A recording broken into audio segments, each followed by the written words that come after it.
Voilà, donc vu que ça vient toujours essayer de jouer sur le même registre, parce que depuis 15 ans, c'est moi qui ai été patient et qui ai permis à nombre de ces personnes de commencer à développer leur carrière en faisant passer les gens avant nous, hein, ce qui se fait quand on a de la décence, hein, quand on a de l'empathie, du concernement et de la compassion. Hein. Et en fait, le problème, c'est que ces personnes, à l'époque, ont flairé ce qui, à leurs yeux, en fait, est censé devenir une faille, hein, et qui est censé être mon ignorance ou ma naïveté. Hein. Oui, oui, c'est ça, ouais, très bien. Ouais. Et là, je vais parler de Benjamin James Marteau, d'accord. Donc Benjamin James Marteau, cette personne qui fait partie de la mafia gay et qui se prostituait infantilement dans les spots de la ville, nous, où on existe, qui vient de cet horizon-là, hein, qui, quand on regardait des films, par exemple, comme Mysterious Skin, hein, de Gregarakis, etc., tout de suite, hein, venait me placarder le fait que, parce que moi, à 13 ans, je dessinais des E.T. sur les murs blancs de ma chambre, hein, et que lorsque on faisait des petites fêtes à la maison en sortant du collège, eh bien, c'était vu et que tout de suite, ça nourrit le mystère, hein, eh bien, il a fallu commencer à se poser la question de mon homosexualité. Voilà. Bon, moi, je ne suis pas homosexuel. C'est pas pour autant que je suis homophobe ou quoi que ce soit. J'ai déjà essayé de vérifier. J'ai déjà roulé des pelles à un mec par pur principe de curiosité, voir avant de savoir est-ce que mon corps est réceptif ou pas. Moi, j'ai aucun tabou. J'ai pas de souci avec ça. J'ai eu la chance d'être élevé par une mère aimante qui m'a doté d'une solide culture en psycho et d'une solide culture générale. J'ai aucun souci avec le bisexualisme comme concept, avec la bisexuation des intelligences encore plus que des sexuations. Voilà, c'est pas du tout un concept qui philosophiquement m'est hostile ou étranger, il y a pas de souci avec ça. Par contre, c'est pas pour autant que ça fait partie des libertés fondamentales, que ça doit être complètement déséquilibré dans n'importe quelle pratique au détriment des droits d'autrui. Bon, moi j'ai fait le test, personnellement je suis pas concerné, j'ai déjà roulé des pelles à un mec, c'était un acteur que j'ai retrouvé un soir sur Paris, un week-end de libération pendant une période de tournage. Voilà, bon, on a essayé, ça m'a rien provoqué, j'ai arrêté par respect, voilà, il y a aucun mal à ça. Bon, est-ce que c'est pour autant que je mérite un traitement par une personne qui, elle, était en fait hétérosexuelle avant de faire son coming out, hein, donc qui arrivait pourtant bien à avoir une sexualité avec des femmes et qui après a fait sa conversion et qui à partir de sa conversion est rentré dans ce délire là d'affirmation de la pure homosexualité, etc. Je veux dire, ça n'a aucun sens. Hein. Déjà, au minima, en fait, en réalité, t'es pansexualiste, en fait, déjà, si tu maîtrises un peu les concepts et si t'avais un minimum de véritable culture. Hein. Et puis surtout, en fait, c'est une personne qui à un moment est partie à l'université de Floride.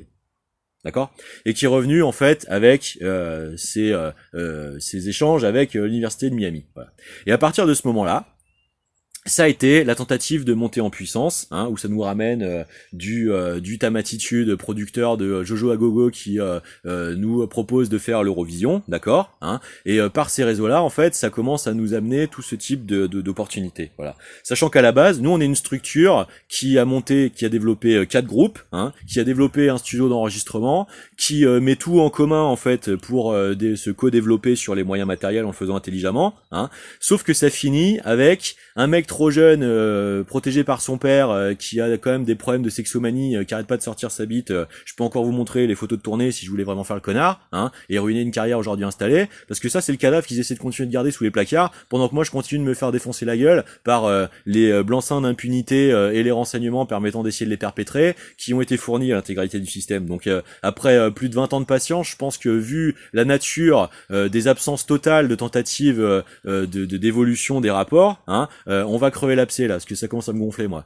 Alors donc, Paco Thielman qui essaie d'appuyer et d'activer tout ça en citant du coup Drummond avec le fait que quand il est questionné sur le pourquoi de son entreprise antisémite, il cite une vocation, une voix intérieure qui lui dit va, c'est le titre du groupe écossais Find Ogask, qui est en fait animé et mené par Gerard Black, musicien écossais, rencontré par tout ce petit monde, qui a fini par faire les backing vocals des albums de Charlotte Gainsbourg, hein, dont le compagnon Yvon Attal est un putain de sionnaire suprémaciste qui essaye de imposer à la culture du peuple français cette espèce d'arrière-poste là, d'avoir à drainer toutes les finances avec toutes les escroqueries possibles et tous les lobbying de pression et de psychopressurisation de la population des institutions françaises pour perpétrer ces massacres au Proche et au Moyen-Orient là.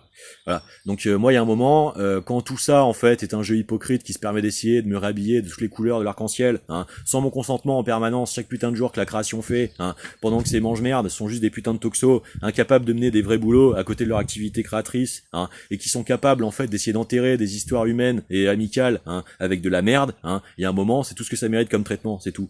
Et c'est pas parce que ça a rencontré Radio Nova et que ça a envoyé des potes à nous devenir producteurs d'émissions, hein, que ça va me donner des leçons d'éthique, hein, de géopolitique et d'historiographie contemporaine, désolé, parce que faudrait se taper le minimum du boulot que moi je me tape dans ce cas-là, et à ce moment-là on pourrait commencer à parler. Donc moi les tournées, les amenages de potes, faire des nuits de 2-3 heures avant de retourner au boulot, enchaîner 16 heures de route en tournée pour assurer les dates derrière, exiger des conditions de répétition appropriées en fait à la multi-instrumentalité qu'on avait, etc. Moi en temps et en heure ça a toujours été fait, j'ai strictement rien à me reprocher. Et parce que à un moment je me suis érigé physiquement en fait contre la tentative d'implantation de ces abus-là, à un moment, après avoir gentiment, cordialement essayé d'inviter la discussion sur le fait d'éviter de continuer de nourrir cette tendance, en expliquant d'où ça venait, en expliquant pourquoi le bagage psychologique, analytique permettait de comprendre d'où ça venait et pourquoi, hein, ceci étant sans cesse dénigré tout en continuant d'être continuer d'être aménagé derrière, à un moment je l'ai chopé la tête pensante du truc, ouais. Et là on a eu une petite altercation, effectivement, tout à fait. Alors vous pouvez me le reprocher, ouais, tout à fait, ça s'est passé il y a plus de ça devait être en 2006 ou 2007, ça fait 20 ans, il y a largement prescription, et c'était plus que motivé et légitimé à l'époque parce que il y avait un refus en fait de respecter l'égalité des conditions, et il y avait un refus de l'intelligence manifeste, et il y avait une pédance, une moquerie, une perversité, une sadisticité qui était tout à fait propre au ressort sociopathique, qui n'arrêtait pas en fait d'aller chercher cette violence, se l'infliger pour finir incontinent, essayer de la reproduire à ses entourages à qui ces personnes, je le répète, chronologiquement, devaient beaucoup, parce que c'est nous qui avons monté la structure originelle, et c'est nous qui développions l'activité. Et c'est pas l'inverse. Alors, toutes ces personnes-là, actuellement, qui, sous couvert de pseudo-licences humoristiques, dont on se demande bien pourquoi, avec de tels moyens, ça n'arrive pas à écrire sur autre chose, hein. Vous êtes des créatifs, hein. Vous êtes soi-disant des artistes, et vous n'arrivez pas à écrire sur autre chose. Bah, quelle œuvre dans votre art, waouh! Quelle bienfaisance et bien fondée de fond de l'élégie de votre plume. Fantastique. On sent bien toute la grande littérature romane, héréditaire, puis théâtrale, puis dramaturgique, voire les antiquités, les humanités, les antiquités grecques à l'œuvre. On voit bien votre bagage culturel à l'œuvre, ouais, tout à fait, ouais. Ou alors vous êtes juste des parvenus, des fils d'eux, des enculés d'opportunistes d'hyper-urbains qui n'ont aucun bagage culturel et aucune valeur éthique et aucune notion de droit, qui font n'importe quoi par pur opportunisme, et qui, une fois avoir mis le doigt dans le pot de confiture et se sont confrontés sérieusement, se retrouvent tellement dans la merde qu'ils se retrouvent à jouer l'accélérationnisme et le jusqu'au boutisme pour essayer de faire comme si de rien n'était, ouais. Ben pas de bol les gars, en même temps on vous a balisé le terrain tout le long de la route, vous avez essayé d'y aller quand même. Donc maintenant, hein, on va dire les choses clairement, parce que c'est des millions de morts en face, hein. Et moi il est hors de question que je continue à vivre ça. Moi je suis assisté à ça depuis 2001, depuis j'ai 12 ans, j'ai la télé qui me démontre des World Trade Center en flammes, des putains de profs névrosés à la con là qui nous font des sorties scolaires à Auschwitz-Birkenau, hein. Bah non, désolé, non, ça nous intéresse pas, parce qu'on va pas passer notre vie en fait à avoir systématiquement un œil au-dessus de notre épaule, à se demander si on est soi-même un casque à pointe ou notre voisin, vous voyez, parce que ça va continuer d'engendrer son propre mal, pendant que ça sert en fait de cache-sexe à développer une superstructure néofasciste cyber augmentée qui essaie de violer les conditions d'existence et les droits fondamentaux, et ça essaie de prendre l'intégralité de la planète pour des cons, ouais. Alors pour continuer de répondre à l'ensemble des chroniqueurs là, donc Yannick Noah m'a fait une saga Africa, ouais, c'est ça, ouais. Tu essaies de faire allusion à la rupture aortique subite et douteuse de ma tante, hein, qui s'est fait entourer par des sectes et aurait fait une relecture d'âme et commencé à se prendre pour une italienne sur la fin de sa vie, ce pourquoi au crématorium on a assisté à sa mise en bière avec le changement de son prénom sur les écrans. J'ai encore les photos, tu veux que je t'en parle, hein?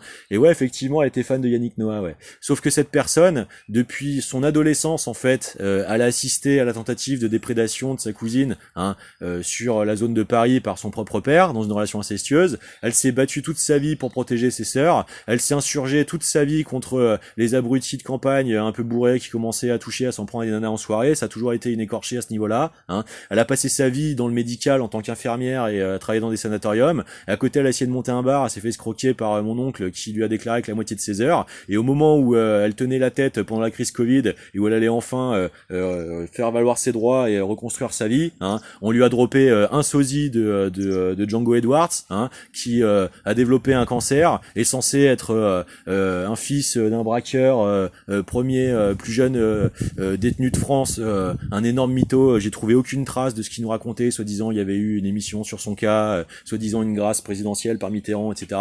Moi je pense que c'était un assassin sous couverture, parce que c'est comme ça que ça marche depuis votre sphère parisienne là, hein. Vous considérez la province et les gens comme une grande bétaillère, et parce que la libération de la structure de l'information en fait commence à vous démontrer que les manipulations d'avant c'est terminé, vous commencez à essayer de grossir le trait, de galvaniser l'intensification de vos vieux réflexes, parce que ça ne fait que révéler à quel point vos mentalités sont et vos psychés sont pourris.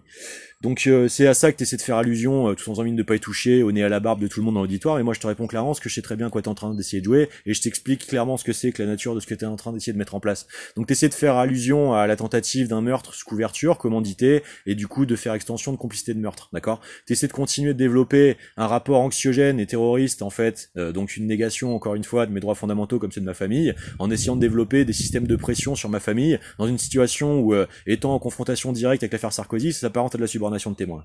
Voilà ce que tu fais. Voilà ce que tu prétends être un juste travail de chroniqueur. C'est pas un travail de chroniqueur que t'es en train de faire, c'est un travail de barbouze. Et tu le sais très bien. Alors, tu fermes ta gueule, tu me lâches la grappe, t'arrêtes d'essayer d'abuser l'auditoire, ou on règle ça aux assises.